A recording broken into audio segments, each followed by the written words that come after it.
Oh. Ya.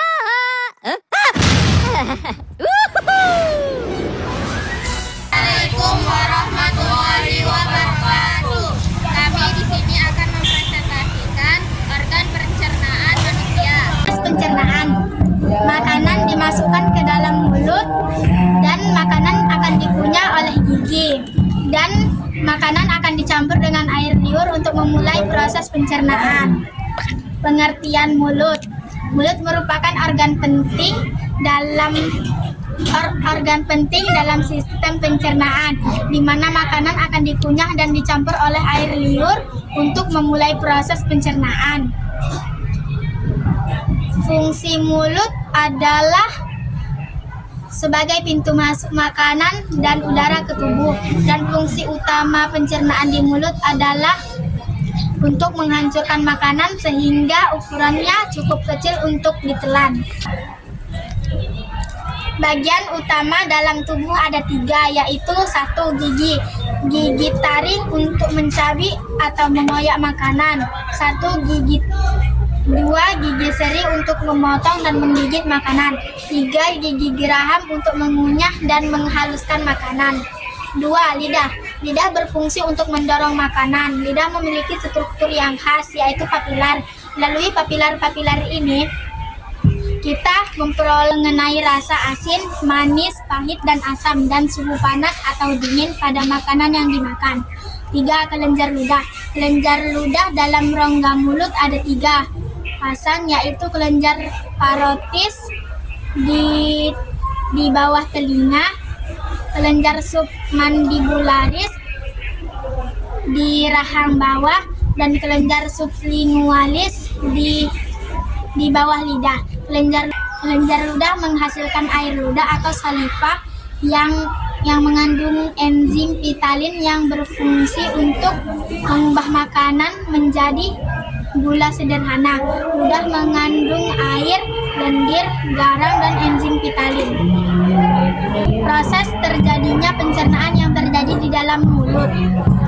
Proses pencernaan makanan pada manusia dimulai sejak makanan masuk ke mulut.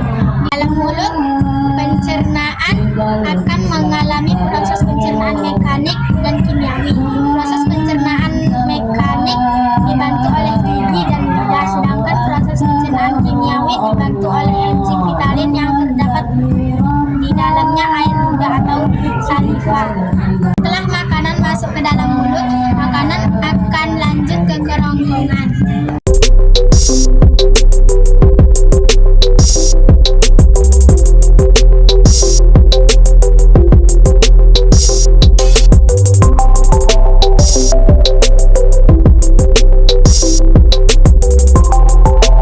Saluran napas memiliki katup atau penutup yang disebut dengan epiglotis. Epiglotis berfungsi untuk mencegah makanan masuk ke paru-paru. Setelah makanan melewati kerongkongan, selanjutnya makanan akan menuju ke lambung. Pengertian lambung. Lambung atau vertibulus merupakan tong besar yang terletak di dalam rongga perut sebelah kiri di bagian sekat rongga badan. Di 3 bagian, yaitu kardia, fundus, dan pilorus. Mempunyai 2 otot lingkar, yaitu otot lingkar kardia dan otot lingkar pilorus. Otot lingkar kardia terletak di bagian atas dan berbatasan dengan bagian bawah. Fungsi untuk mencegah makanan dari lambung agar tidak kembali ke kerongkongan dan mulut. Adapun otot lingkar pilorus terletak di bagian bawah dan berbatasan dengan usus 12 jari, akan terbuka jika makanan telah dicerna lambung. Dalam lambung terjadi pencernaan secara mekanik maupun kimiawi. Secara mekanik dilakukan oleh otot halus yang melapisi dinding lambung. Kimiawi dibantu oleh cairan pencernaan. Dicerna oleh lambung, makanan akan menuju ke usus halus. Pengertian usus halus. Usus halus merupakan penyerapan sari-sari makanan. Usus halus terdiri atas 3 bagian, yaitu usus 12 jari yang disebut duodenum, usus kosong yang disebut jejunum, dan usus penyerapan yang disebut ileum. 1. Usus 12 jari atau duodenum. Usus 12 jari disebut usus 12 jari karena panjangnya sekitar 12 jari belajar pakanan. Duodenum merupakan bagian utama usus halus yang terletak paling dekat dengan lambung. Terdapat dua saluran pencernaan, yaitu kantong empedu dan pankreas. 2. Usus kosong atau bisa disebut ileum. Panjang usus antara 1,5 meter sampai 1,75 meter. Di dalam usus ini, pencernaan secara kimiawi oleh enzim yang dihasilkan dinding usus. 3. Usus penyerapan atau bisa disebut ileum. Panjang usus penyerapan antara 0,75 sampai 3,5 meter. Makanan yang telah menjadi sarianan akan diserap oleh ileum. Ileum adalah penyerapan tingkat keterapan usus halus. Dicerna oleh usus halus, makanan kemudian menuju ke usus besar. Apa, Dek?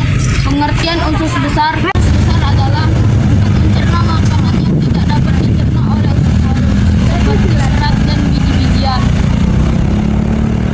Bagian usus besar adalah cecum, kolon, dan rektum. Usus besar adalah rektum. Membuat sisa-sisa makanan ini ditekan menjadi bentuk padat.